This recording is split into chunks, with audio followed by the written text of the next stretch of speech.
Il faut se dire qu'on va peut-être faire un petit compromis sur son salaire, mais que derrière, si on paye 3 fois moins cher son logement et que le coût de la vie au général est moins cher, on va quand même gagner en pouvoir d'achat.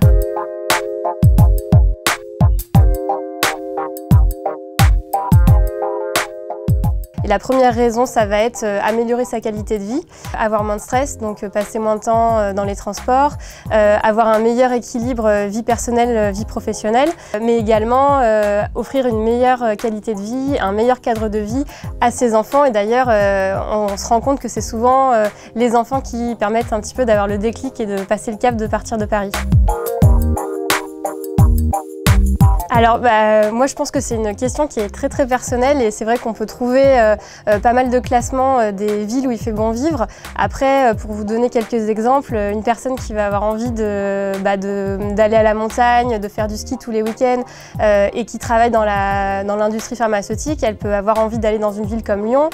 Quelqu'un qui adore la mer, l'océan, qui travaille dans le digital peut partir vers Montpellier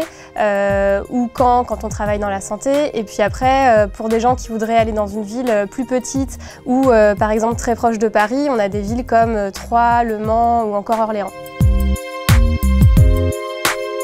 En tout cas, ça fait peur de ne pas trouver du travail en région, ça c'est sûr. Je pense qu'il est important aussi quand on part de se dire si je pars aussi pour une meilleure qualité de vie, est-ce que j'ai exactement les mêmes attentes sur ma vie professionnelle? Et puis il y a aussi quelque chose qui est important, c'est qu'il faut se dire qu'on va peut-être faire un petit compromis sur son salaire, mais que derrière, si on paye 3 fois moins cher son logement et que le coût de la vie au général est moins cher, on va quand même gagner en pouvoir d'achat. Donc il y a de l'emploi, mais il faut aussi savoir peut-être aligner ses attentes par rapport à ce qu'il y a sur place.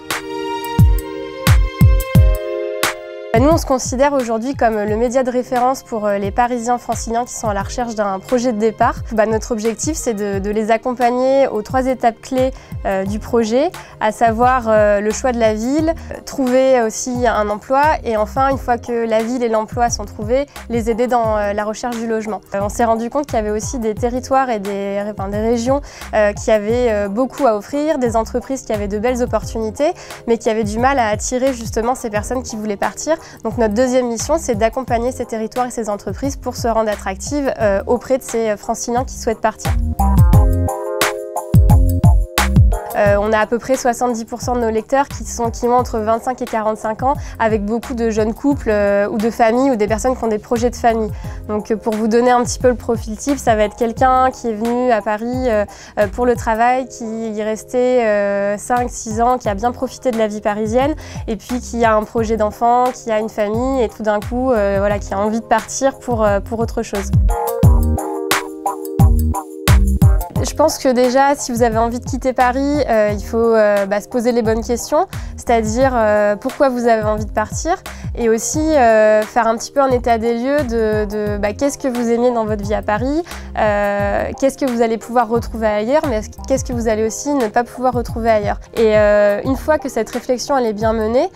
finalement, il n'y a pas de raison d'être déçu une fois sur place. Et puis, je pense que s'il y a des milliers de personnes qui y arrivent chaque année, il n'y a pas de raison que quelqu'un n'arrive pas à franchir le pas de quitter Paris.